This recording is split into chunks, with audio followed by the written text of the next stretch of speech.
Hi, welcome back to the People We Meet podcast. We're Antonio and Mandy Martin, and thank you for joining us today. If you haven't subscribed already, please do so. That really helps us out a lot. And Happy New Year once again, 2026. So this is our first real podcast of 2026. So looking forward to a good year. Yes. Oh, yeah, and we're starting out with a bang. We got Ross and his wife here with us. So today we're interviewing Ross and Cathy Kesterson, and Antonio and Ross met a long time ago. So we were trying to figure out how long it's been. I was in BNI for 20 years. I think you were in there longer. No, I think I'm. Ben is. I'm about 14, Okay, 15 okay. years Well, that's where we in met. that area. Yeah, for sure. In BNI, and we knew each other. What is BNI? It's a business networking group, and you know, we'd see each other, you know, and different things like that. But it came to a point where they were having problems with their septic tank, and so, you know, he gave me a call, and I came out, and we got to know each other a lot better because had to have it pumped several times, and we'll kind of get into that later. And then our house flooded out, a hot water heater busted, and so we really, really got to know each other. That's right. And that took, what, 8 weeks? Mm-hmm.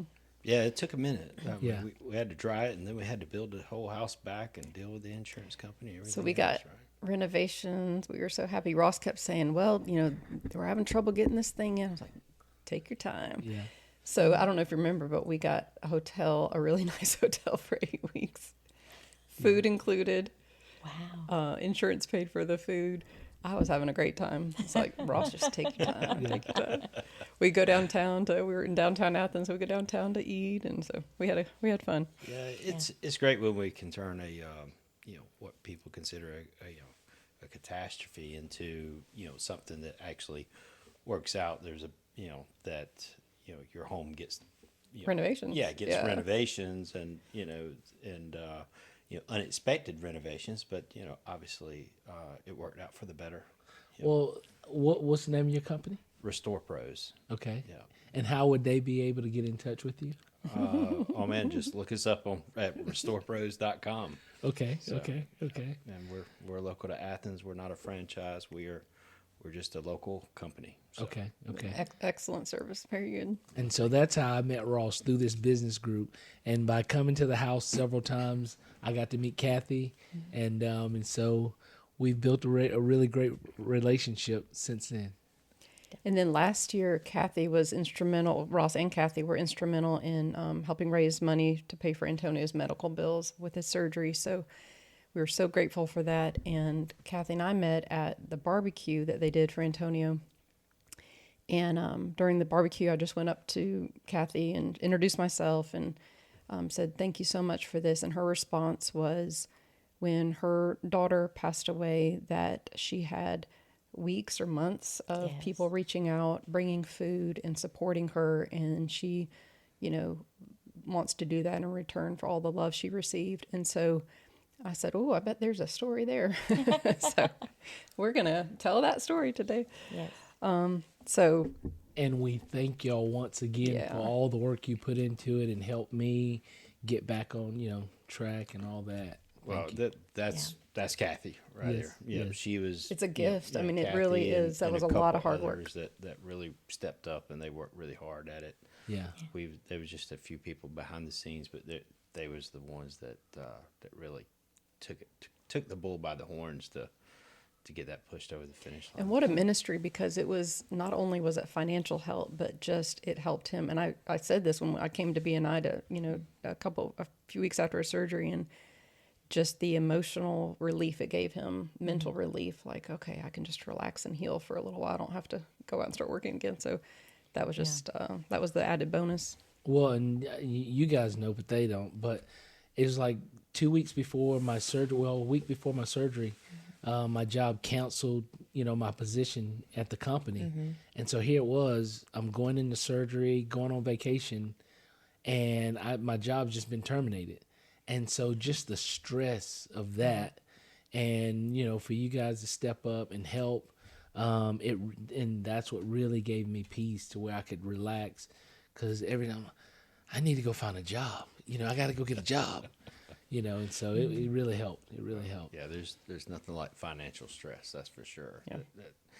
Add that to health issues, it really it can put you down for sure. So. Yeah.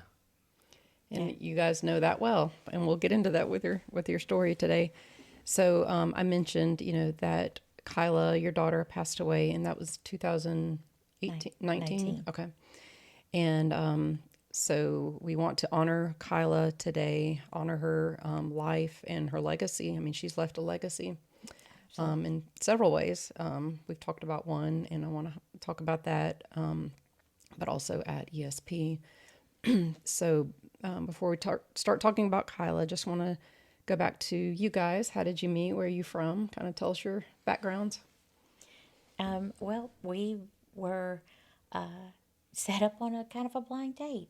We had friends that were dating, and my friend, her parents said, you can't go on a date unless you make it a group date, because they'd already been on one date that weekend.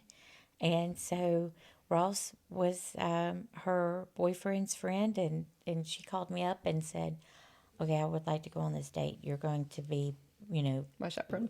yeah, my chaperone. And so that's how we met back in high school. And I did not want to go on a blind date. I can tell you that. I was like, no, I'm not doing it. How old were you? Like 16, Were, 17? I was 16, but I think you had just turned 17. Yeah, I Yeah. was right at 17. So yeah, but I mean, he begged me, and I'm like, all right, fine, whatever, I'll do it. I don't even think I would have known what a blind date was when I was 17. Like, what are you Well, talking about? If somebody had said a blind date, I You wouldn't have wouldn't known have known, what it was. I just knew, hey man, I just need you to come. I need you to be my wingman type thing. Yeah. 'Cause Yeah. I've got this. I've got to take this my girlfriend's friend with us. Or else she can't go out with me. And I was like, man, I had other plans, but okay. But Yeah. it worked out good. Yeah. So how long did you date before you were married?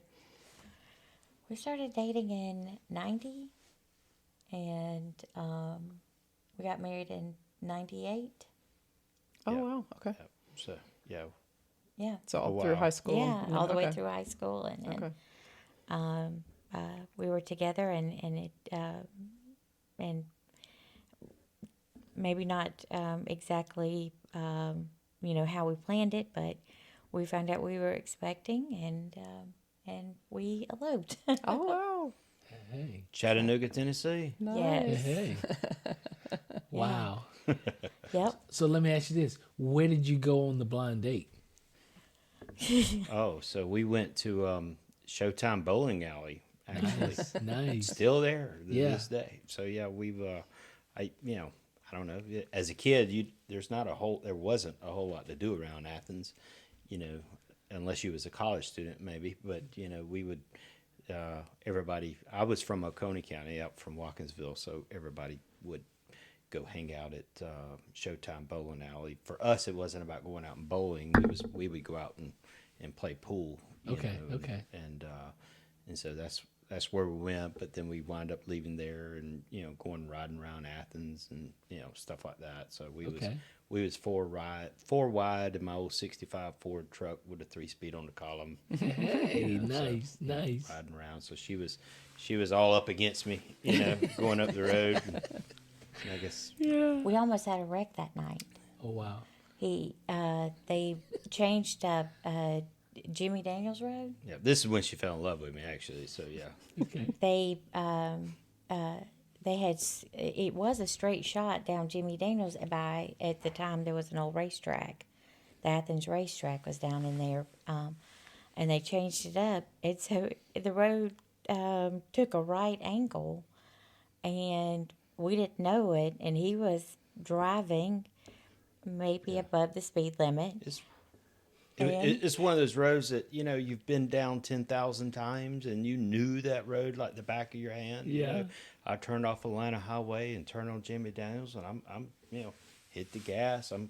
It's pretty much was a straight shot, and we come over top of the hill, and there was there was big signs, road closed, and they had done changed that around to where that road now comes out by Sam's Club, So Oh, wow, yeah. anyway, so it did a hard left right there, and I mean, I was pumping the brakes, It was, you had to pump the brakes up to get it to stop, So about 6 pumps of the brakes, hit the clutch and gear down, and sliding, and I weaved in and out of the road closed signs, and I was about 5 feet from making it down into the creek down there. So, but yeah. We got out of the truck, and we was all kind of looking. Everybody was catching their breath, and we was all shaking up. And that friend of mine, he's like, man, and he started fussing at me, and then he looked at both of Kathy and her friend there, and he's like, but you know what? He sure can drive. We survived. We did. That's when she fell in love with me, right? Yes. She saw my driving. He can drive technique. well. Yes, he could drive. And so you're from Oconee County, and Well, still from Madison County. okay. I grew up in the big metropolis area north of Isla called Pocatalico. Oh, I've been there. Yes, Pokey. Pokey. Yeah. And it's a wide spot in the road. And I spent my whole life there, and didn't move too far. I just can't imagine living anywhere but Athens. It's I love Athens. I love the people of Athens, and so he'll say, "We can move," and I go, "Mm-mm." But then as we've gotten older, we were just like, "No, we're good." Yeah. Just travel and then come back home. Travel and Yes, come back home. Nice. definitely. Okay, so you guys got married around early or late 90s, and then Kyla was born after that. So tell us about your pregnancy. Was a pretty normal pregnancy? Everything was fine? No Yeah. complications? Or... No, I didn't have any complications. Very, average pregnancy. With it being your first, you're always a little worried, like, a little anxious about things. And our plan was, because I was working, and, we were going to take some time off and then get back at it after she was born. And I was, as a matter of fact, she was comfortably cooking, because I was 2 weeks overdue when we had Kyla. And at that point I was like, I can't be pregnant another day. Like, we're done. Yeah. And so they induced here in Athens. Okay. We induced, and it was, which they had told me it was going to be a little bit tougher delivery, because she was headed in the right direction, but apparently she needed to be face down, and she was face up, so it was going to be a little tougher because of the fact that Her head was kind of going this direction instead of yes, that. Yeah. and so it was tough, and What they didn't realize is that she took after her daddy with a big head. Oh, yeah. She had a pretty good sized noggin, and so I actually I was like, I think I was 3 or 4 centimeters dilated when I got there this morning before they started. And as the day went along, I was like 3, and then I was like 2. Oh, wow. And what was happening was that her head was too big for me to deliver. And she was never engaging. And so then, towards the end of the day, they come in, woke me up, and was telling me, you need to move around. She's having a little trouble. And what was happening is that she was crushing her umbilical cord. And was that affecting her heart rate yes, earlier in the day, or just Not- kind of towards the the end, Okay. I think she was. It started. There was a little bit of midday, just a little small Okay. bit of heart rate, decel. But as the day went on, it was more and more. Okay. So until it Yeah. it finally was, to the point that they needed to to schedule the emergency cesarean because it had gone down and wasn't coming back up at one point. And how many hours do you think that was into when they started the inducing? How many hours by the time they decided to do the They C-section? started inducing, I think, around 8 o'clock, and then she was born at 8:10. Okay. So it was about 12 hours of, Okay. And that was the decision for the C-section, was the deceleration of the heart rate That's Yeah. right. and just There not was- progressing. yeah, there was the decision, and then it went from, we needed to anticipate it, and then they end up, when they lost her heart rate, there just before 8, they did a code, they called a code in the hospital, and the doctor that delivered Kyla happened to be in a business meeting and quickly came up. So heard the code and came. Yeah.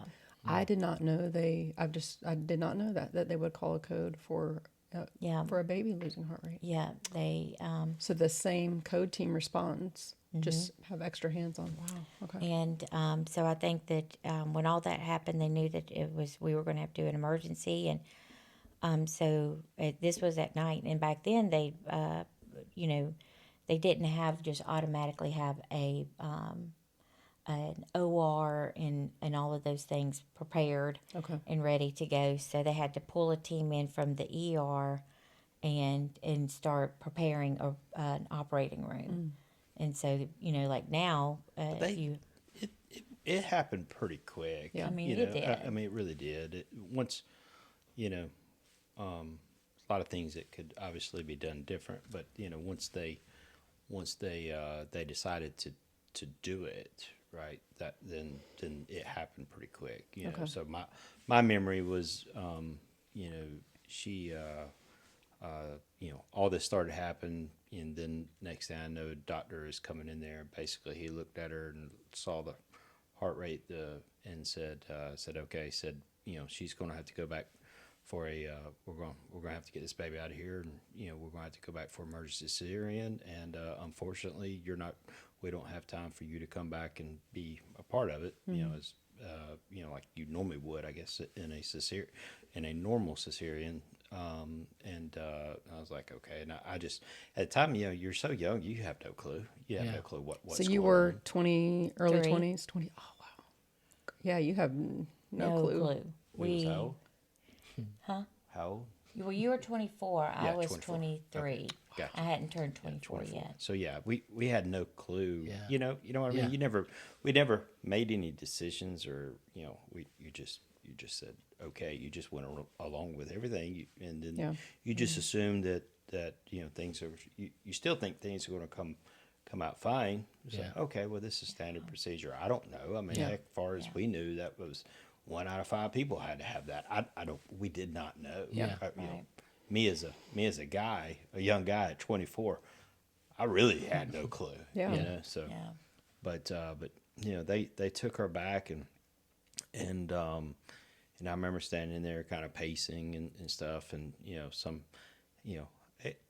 really wasn't much family there at the hospital at the time. So I went out, and one of the ladies told me, said, you can stand right here in the hallway.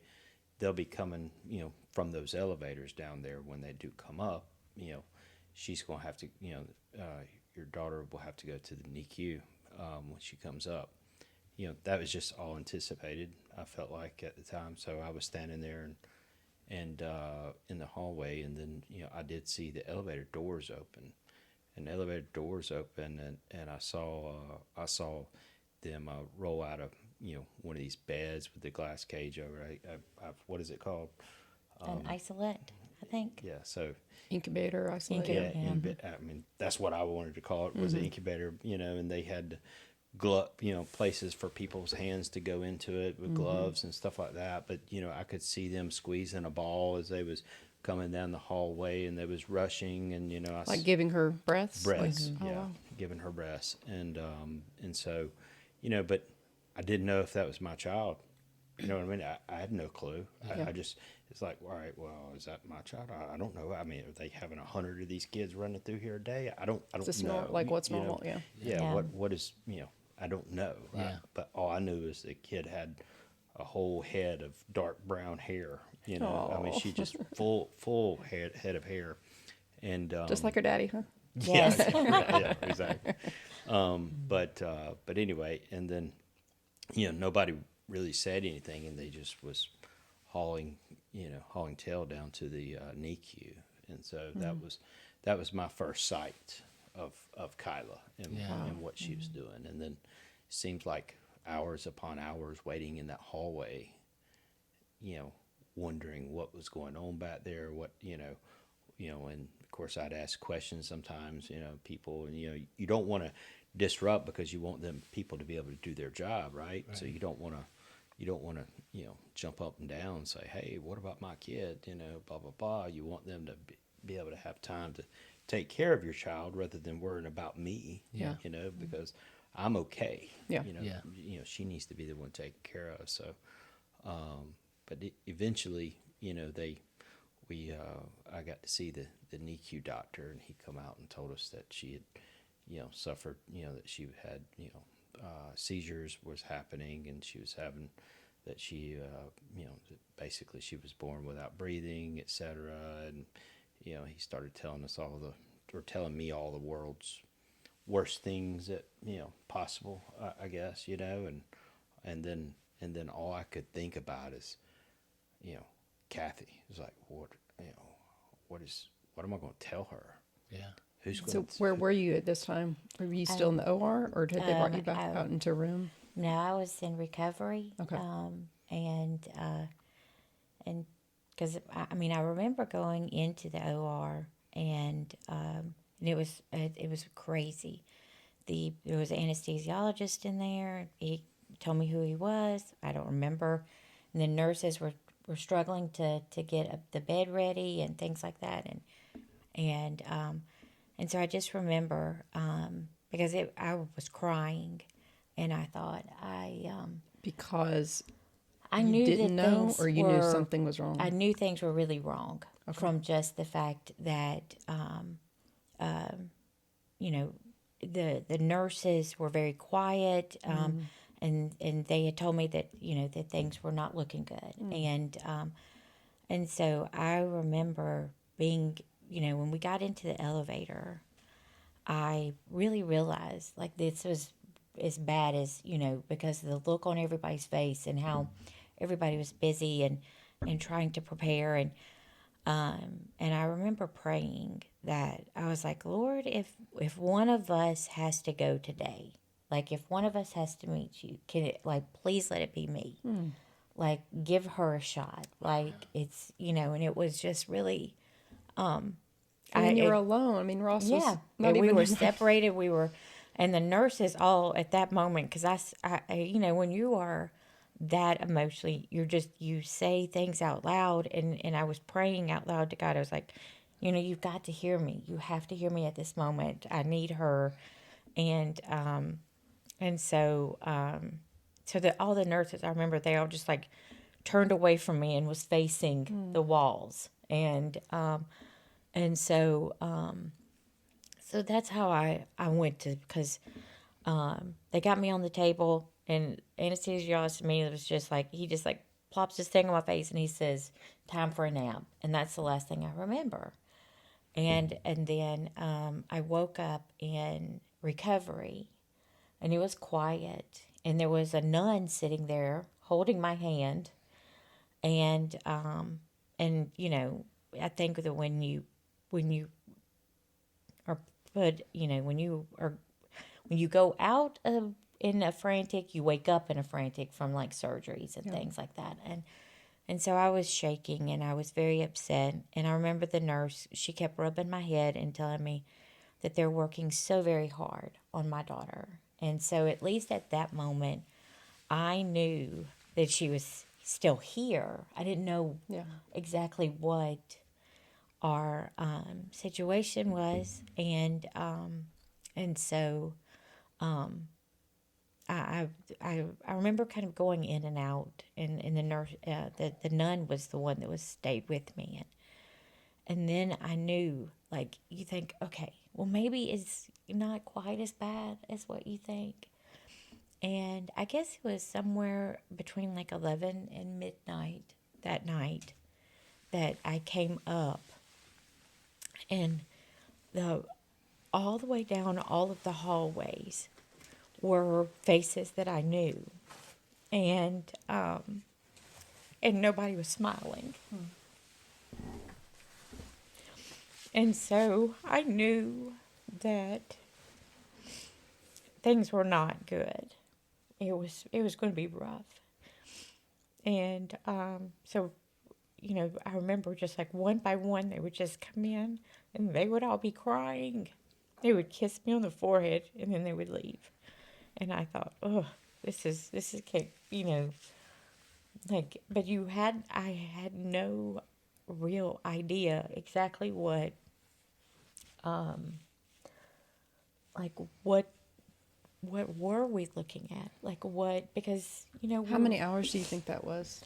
That seems like a long time. yeah, I You're guess it working on was her. somewhere around, at that point, it was around 4 or 5 hours that they had been working on Gosh. Kyla. Oh my goodness. And so I guess it was around 2 or 3 a.m. because anytime anybody walked into the room that was a nurse or someone, I was like, I need to see my girl. I need to see Kyla. I need to be with her. And they would be like, you're not in any shape to be moving right now.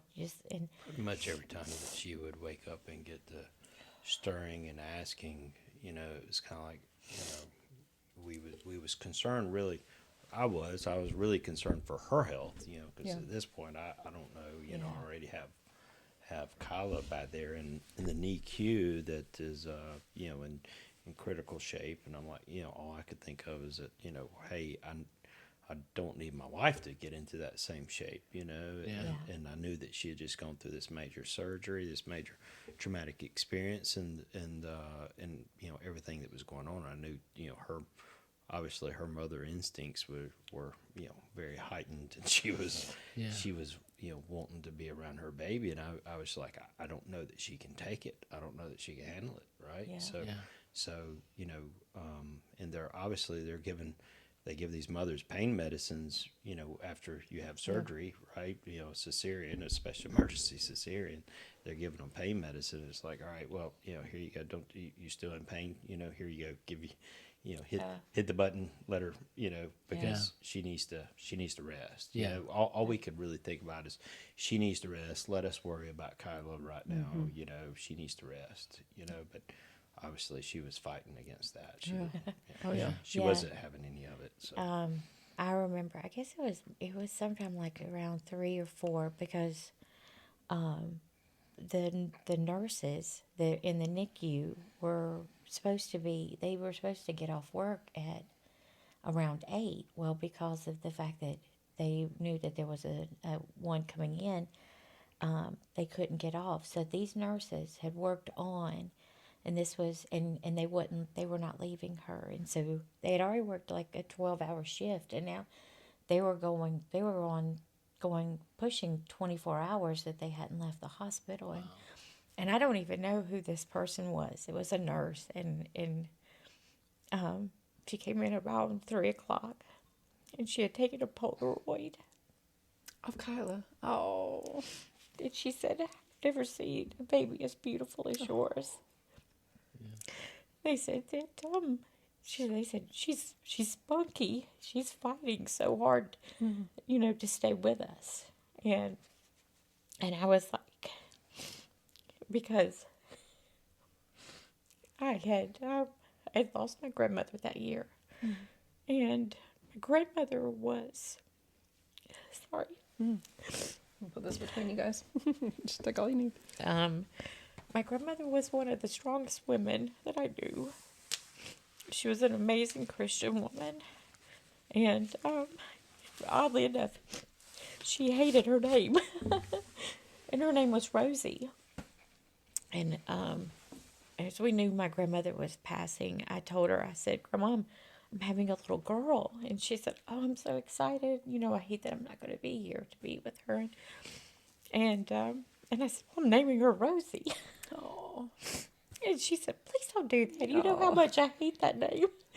And I had told her, I said, "No, I need my child to have the same strength that you do.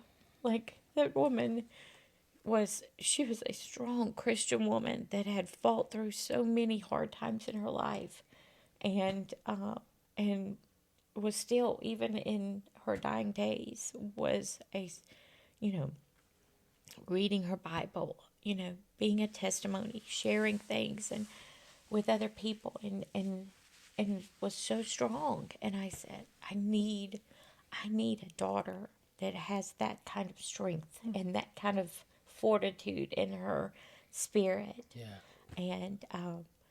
But she did. She told me, she said, please don't name her Rosie. And I named her Rosie. Is that her middle name? Yes, Kyla Rose? Kyla Rosie. So Beautiful. my Ross's sister actually come up with her first name, because I couldn't. I was like, I am having trouble One of my coming. sister's good friends is named Kyla, and so everybody always, loved that name, Yeah. right? Kyla. So everybody always loved that name and Yeah. never had heard it before. So Yeah. so that's how we come up with her name was Yeah. Yeah, Kyla Kyla Rosie. Rosie. Oh, I love that. That's Yeah. beautiful. And so, and I think that, the things that Kyla pushed through, and in order to be with us for as long as she was, I think I always felt like my grandmother was there with her. Yeah. And, and that strength that my grandmother had, and it gave Kyla, because Kyla she was a spunky individual. She pushed through and fought through so many things, and I am so very grateful that. So if you took the Gerber baby, you know what I mean? Like seriously, that Gerber baby, that's what she looked like as a newborn, and her head full of hair. She looked like the Gerber baby just with 1,000 tubes, Yeah. and leads and monitors that are going to her, but so beautiful. Her cheeks are so chunky, just she weighed 10 pounds even. I mean, she was my huge. goodness. Yeah, Yeah, she was. big girl. She was- I mean, she was half grown when she got here, right? So, but yeah, she was huge, and I remember going back there to the NICU for the first time when they actually let me back there. Was that the next day? Well, did you ever No, go you that same got to go night? during that the night. later that night? I don't Okay. know. Probably. I mean, after they got her stable. As So just stable kind of come as in she from could. behind and kind of look from a distance, or Well, I would say they actually put her in her own little room Okay. like a NICU room. They had a bigger NICU with several beds. I guess that the less severe, I guess, would go to. But this one was a little small room, less than half the size of this room, right? And that and it was wall to wall. It was barely enough room for all the equipment, the bed, the nurse, and me to stand in there. Okay. There was really no other room. So I remember going in and I would saw her, obviously, heart melted, sitting there looking at her and things, and then you see these monitors beep beep beep, and see these lines, and now I could probably tell you every one of those monitors and what they are and what they do, because Kyla was hooked up to them so much during her lifespan. But at the time, 24 years old, you've never seen anything like this. You have no clue what all this means. yeah, And so but what I do remember is the nurses, they wouldn't say anything. They wouldn't really speak. You'd say, how is she doing? Well, she's stable. stable. Did they say stable? Yeah, she's stable right now. Yeah. And then and well, she's had some seizure activity, but they never would get any details and things of that nature. And then but I guess really the next kind of memory I remember is maybe, I think it was the next day, and I don't think, was you with me when I asked the NICU doctor what her chances of living a close to normal life, or was that somebody else that was standing there with me? It was your dad. It's my dad. So I got the NICU doctor, and we had no clue what was happening, Yeah. I was just knew that, he said she had some brain injury and that, she was showing signs of, cerebral palsy. She had seizures. She had this, that, and other. And her heart looked great. Everything else looked great. It was just really the brain injury that usually when that she had a lack of oxygen during things, and they assumed that they didn't know for sure because they got her out too quick, that they assumed it was just crushing of the umbilical cord, cutting off the oxygen. And so I asked him, I said, what's her chances of living a normal life, and or a close to normal life? And he looked at me and he shook his head and he said virtually zero. It's like, wow, that was it. That's when it hurt. That's when it hit hard. Yeah. I was still optimistic, Yeah. And at the time when he said that, I was like, and that's when I said, okay, a lot of times, grief happens, right? And you go through those stages of grief, and one of those obviously is denial.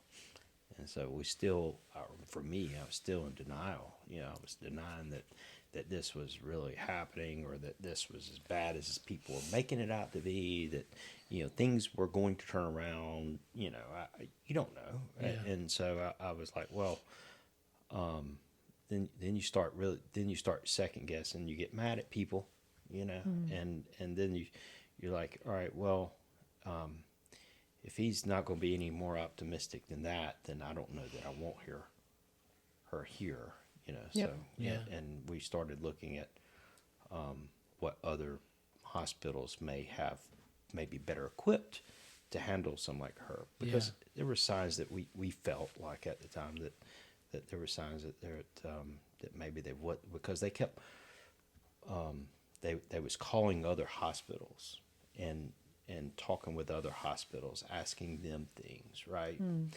And there was no pediatric neurologist in Athens. There may be one now, but back then there was not a pediatric neurologist, in Athens. And I might be saying that wrong. No, that's great. Maybe a baby neurologist. I don't know. I guess No, it's pediatric. Pediatric neurologist. So anyway, there was not one in Athens that they knew of. There was there's only Atlanta or Augusta, right? So we was like, okay, well then she needs to go to one of them. Okay. She needs to. We want her seen by the best. We want we want the best possible outcome, right? So that's how you got to Augusta. That's Yes. right. Okay. So I remember you. Let me ask you about the cerebral palsy. Since the pregnancy was normal, there was no indication of any issue during the pregnancy. Right. So, pretty sure that the cerebral palsy came from the lack of oxygen to the brain. It was because of the Yes. birthing process. Pretty much, Okay. if you look up the definition of cerebral palsy or the causation of cerebral palsy, what it's going to tell you is that it generally is a lack of oxygen during childbirth or shortly thereafter. Okay. So, Okay. and that's it. No, she was there was no issues the whole time, Yeah. the whole 9 months, 2 weeks, whatever you want to call it. That before she was born, Right. there was no issues or signs of any issues, and they looked at genetics, they looked at everything, but it all boiled down to cerebral palsy, and so. So the prognosis after that, though, could go several different ways, just depending on the length of the lack of oxygen, so that's what they kind of couldn't tell you the specifics of how this will affect her. Yeah, Maybe so that was a learning process. You just kind of didn't know, even though he said there was 0% chance of a normal life. You didn't know, well, could it be a semi-normal life, or you didn't know. Correct. Yeah. Yeah, Yeah. exactly. I was like, okay, well, maybe she's going to be 90%. Yeah. You know what I mean? Yeah. Maybe she's Right. going to be, 70%, whatever. But what I do remember is learning and being told about this is that is that when you have a lack of oxygen, that a lot of times what happens, from my understanding, is that as a newborn, a child like that, that usually your body starts shutting down other areas, other organs first, right? And your brain kind of winds up being your body's depleting of oxygen. So there's different places that the oxygen comes from, right? And so with Kyla, hers all basically come from her brain. All of the other organs were perfectly fine. She never, those were never affected. It was her brain that was affected, and caused the brain damage, and which in turn causes everything else. Yeah. Right. So. Yeah. So- It's your body's natural defenses is that it will send all of your oxygen to your brain to save that, and then deplete the other oxygen levels to the other areas of the body.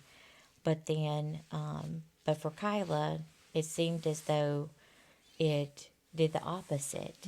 And but now both of her lungs were collapsed, and things like that. So we were dealing with a lot of things. I think the way they described it to me in the NICU there was that 1.5 of her lungs was collapsed. I think is Yeah. how they said it.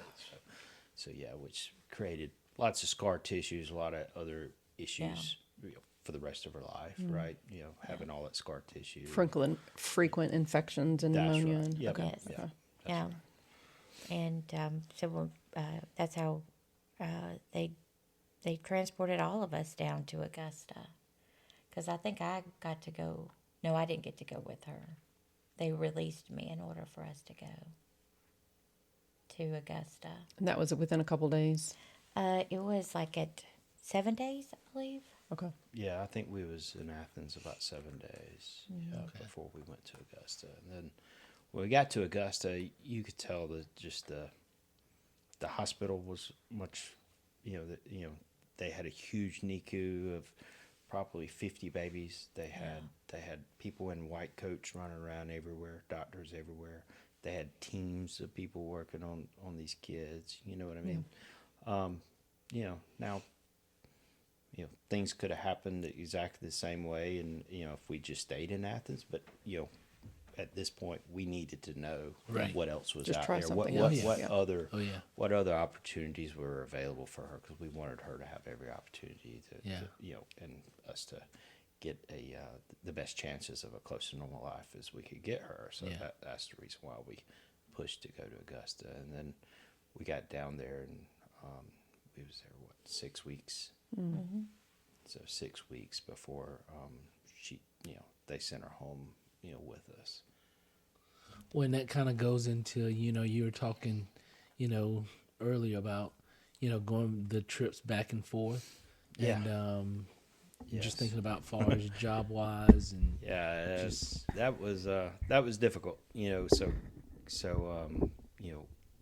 Kathy had a job before Kyla was born, but I knew after she was born, and I come to the realization while I was in Augusta, hey, Kathy's going to be a full-time mom, and she's never going to be able to work again. So I'm going, and if she can't work anymore, we need some supplemental income. We need something, more money coming in. So, Yeah.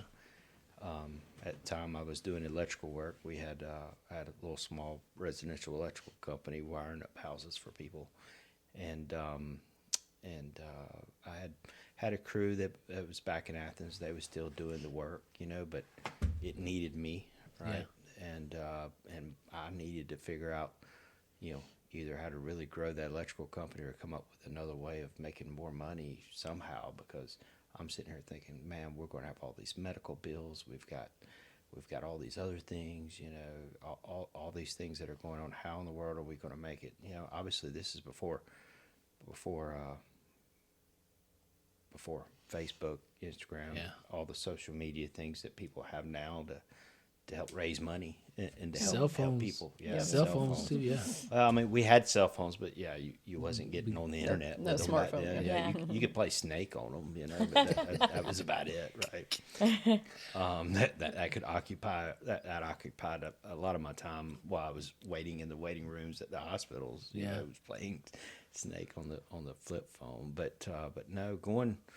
What I realize, and I think what you're asking me is about the times that riding back and forth to Augusta. Right, I'd get up in the mornings in Augusta, and I would drive back to Athens to go to work, and then I would work around Athens all day, conducting, running business, and then I would get back in the truck and I would drive all the way back to Augusta, and go back and be down there with where my family was, Yeah. and then get up the next day and do it all over again. The only time I didn't do that was there was something really crazy going on with Kyla, or if there was appointments, or there was a time down there that Kathy didn't wasn't wasn't feeling well, that I had to stay around. That's a whole nother story, probably Yeah. another podcast for that one alone. But anyway, but no, on the way back, what she was asking about headed back and forth to Augusta, I was, what I started doing is that I'd have these breakdowns. You can't do that in front of your wife, from your family. You're sitting there, or your daughter. You're sitting there trying to be strong, and for your family and everybody else. You're thinking about everybody else and not really yourself. But then when you get in that vehicle and you're by yourself and you don't have anybody else to talk to, and you start thinking about all these things and start weighing on you, and then you start you get mad. It's part of the whole grieving thing. You're mad. You're like, why? I've got this perfect angel, this perfect little girl.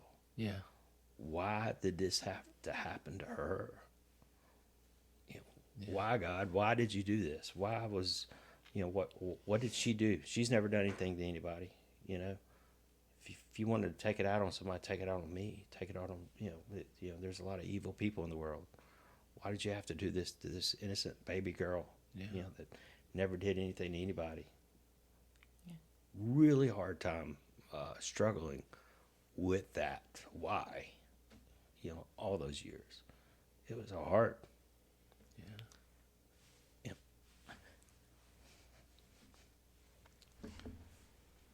As a dad, you just don't know what.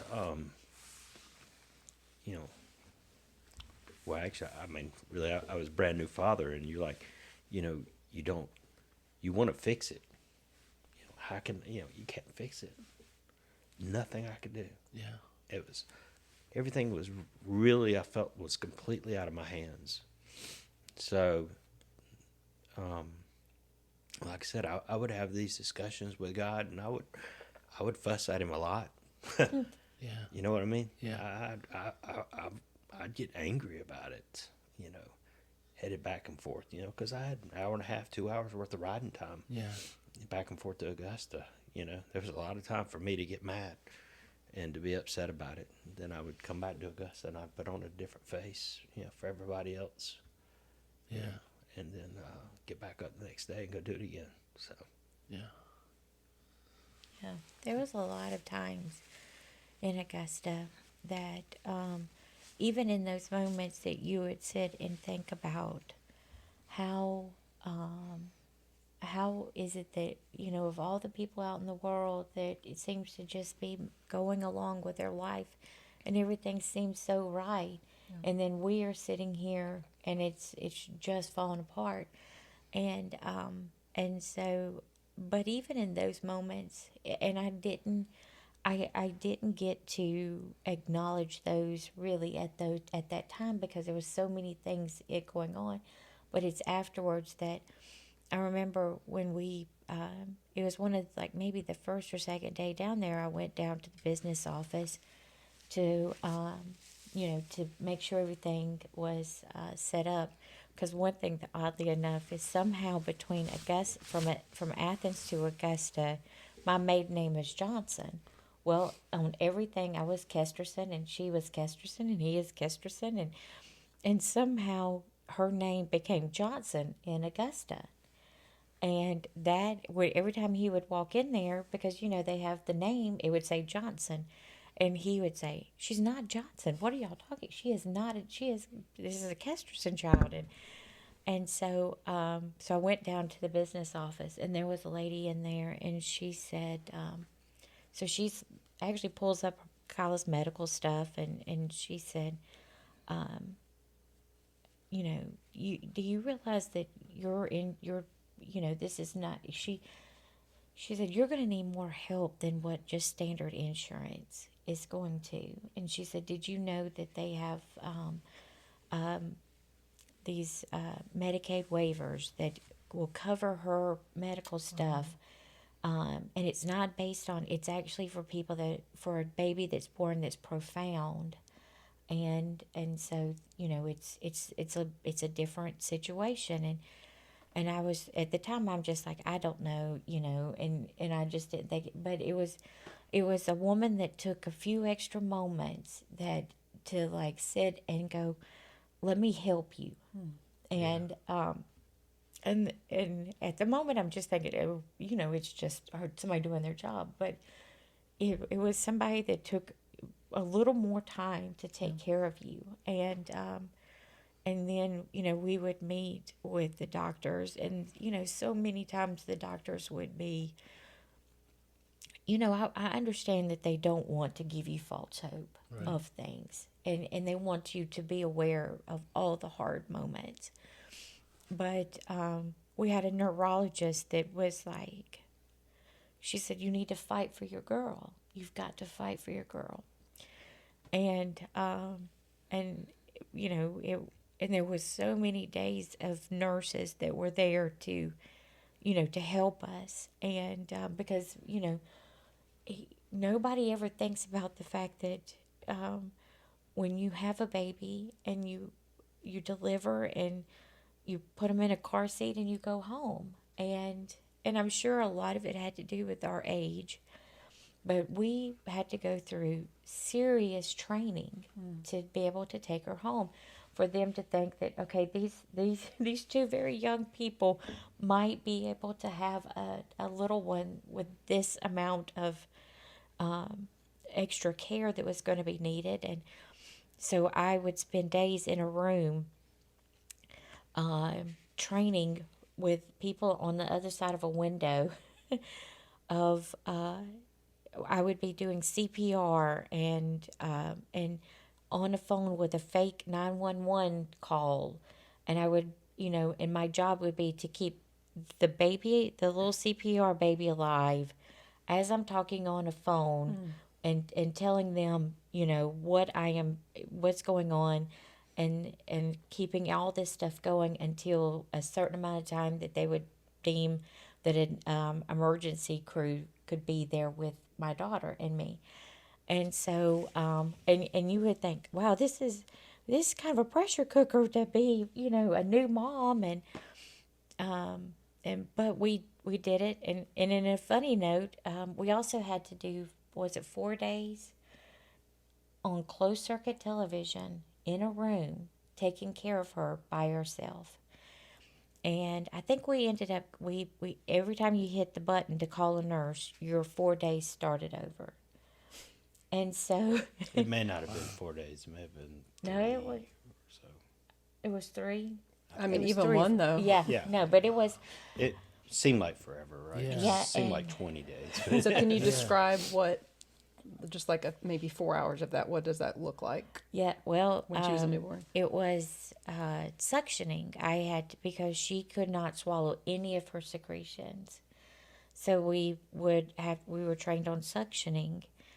We had to give medications. We had to note seizure activity. We had to we learned CPT very early on in our life, and how to do that, and Feeding through a- feeding tubes. Feeding through a tube going Was it down this- her nose. was it down her nose? Okay. Yes, at the time it was NG down her nose, and so we had to do all these things. And while a nurse sat directly outside this room, and watched us on closed circuit television, And that was a pressure cooker. And I was laughing with someone the other day about the fact that I would love to get my hands on that video because I guess we were probably about 12 hours away from, Graduating. we were done. Like we had hit that 4 days, 3 days, whatever it was, and we were going to get to take her home.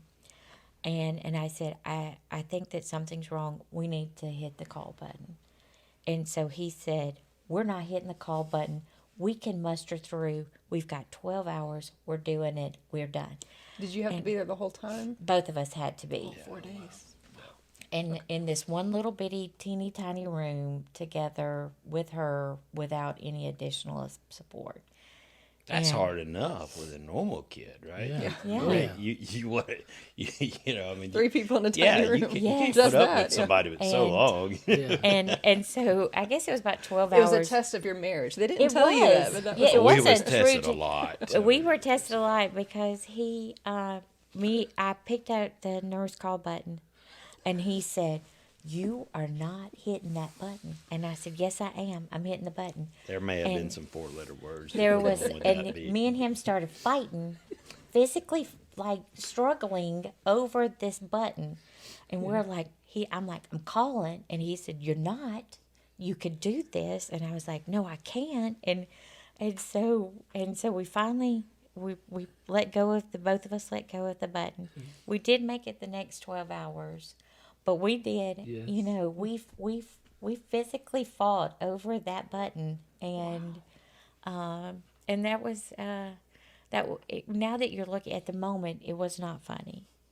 It was a very stressful 20 time. year 20 over 20 years later, you can now Yes, say. but now you can laugh about the fact that we were on a close, and there's the nurse on the other side of that door watching me and him fight for that nurse call button. And she didn't do anything. She And just she had to didn't. sit there She and just watch. sat there and watched it. all I unfold. knew is I wanted to get that girl back to Athens. We Yeah. was ready to sleep in our bed. Yeah. We wanted to make a home. Yeah. You know, get her out of that place. Yeah. Yeah. So, So Yeah. kind of describe Kyla at that stage. So 6 weeks old. Was she recognizing you? No. No. Okay. I mean, she did. Well, no. 6 weeks old. Don't do that anyway. So Yeah, at I'm 6 trying to weeks picture him old, six- though, she didn't cry. She did make a few noises. I think at that time she had. I think it was difficult for her to cry because she had the feeding tube going down Yeah. her nose, down her throat, and plus her secretions and things of that nature. It made it difficult for her to cry, you know. But And the fact that at that time her EEG, which was her brain waves, when they would track it, there would actually be moments where it would flatline, and that meant there was absolutely no brain activity happening in those moments, and that the doctors told us that. At best we were looking at maybe 3 years with her, and there was even, I don't know how we made it 3 months. to I be know. quite It honest. I mean, was, the first 3 months was just. We got her home, and I mean, imagine you know, anyone listening, they bring home their first child, and how everybody's on pins and needles. Everybody's obsessed over, people freak out over a newborn kid. Well, we're bringing home one that is hooked up to all these leads. She has we have to give her formula through a tube and into a machine running down her nose, and then she has this crazy reflux, and she's gagging. She's aspirating, things. We're suctioning her out. We're using these suction catheters. You're trying to figure out, all right, well, is this suction catheter any good? Do I need to swap it out? Oh no, we're out of suction catheters. Wasn't like we didn't have Amazon back then. We couldn't just order things up and get it to the house, right? So, and then but Kathy, she would be there all day with Kyla. I would leave, go to work. That was an out that I had that she didn't have. I got to go to work, and my mind could run away from that unless I was in my truck for a while, you know. Yeah. But while I was with other people, I was thinking more on the jobs, getting the work done, and things of that nature. And but Kyle or Kathy, she was at home, you know, with Kyla all day, and then but I would get home at night, and then you know we would do whatever together for a little bit, and then Kathy would be exhausted. She's ready to go to sleep. She'd go to sleep. I would stay up with Kyla for several hours till I couldn't stay awake anymore. Yeah. Fortunately at 24, I was able to stay awake usually till 1, 2 o'clock in the morning. Then I'd go in there and I'm like, baby, you got I got I can't stay awake any longer. I'm falling asleep on her, etc. So that's the way it worked around the house Yeah. for I don't know, at least a couple years, seems like. Yeah. Oh yeah. But um, I, it was one of the things because there was so many hard moments, but I also want to acknowledge the moments that were miracles that we got to, um, because when we left that hospital, that's what her brain waves looked like. It was pretty bleak, and and the neurologist said, because they would come in and all these doctors would just tell you all this bleak and all this bleak, and she said what they're saying is not it is not who your daughter is. Your daughter is a living being that is here because God said along the way, your job was not done on that day that you were delivered. Your job was not done the next day. And she said, take that baby home. She said, do everything, keep it like her mind stimulated. Do the things that you need to do, and and and fight every day, and and and and let her life just grow. And so I was so, and that was something that and I promised Kyla from the beginning that I would fight every single day with her, like we would fight together. Yeah. And so I guess it was about 4 months in, because at that time it was going to be at 5 months that we were going to have to do a G tube to get that out of her nose, and that we felt that was a far enough time between her delivery and and to give her body some time to recuperate before she had her first surgery. And so the neurologist, we were in the waiting room, and I saw her neurologist come with a big old stack of papers after her EEG. And I heard she was rolling it out, and she rolled it all the way down the hallway. And she says, come here, Kathy. And so I'm rolling Kyla out there. And she said, I need you to look at this. And her brain waves were still very abnormal, but there were no more spots where there were no brain waves. And she said, because Dr. Hartledge she retired not far, it was very quickly after had been with her about 6 months, and she retired.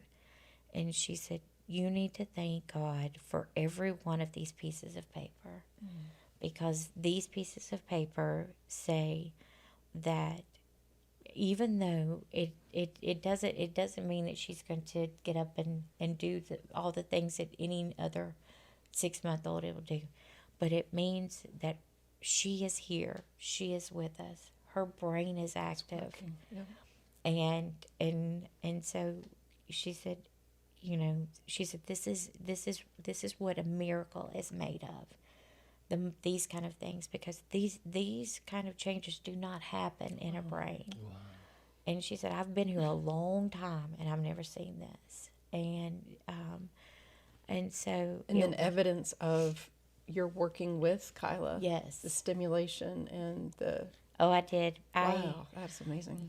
That's what I spent my days doing. I sat on the floor. I showed her toys. We changed clothes. I brushed her skin so that she would know, what textures felt like, And how did you learn those things? well, Just, I, you just really, I didn't. I, well, I had no idea. And so anytime somebody that was either a therapist or someone would come or a doctor, or we had many of those, I would ask, like, how do I get her to, for her to, not be so reactive to textures like cloth, because her little brain just did not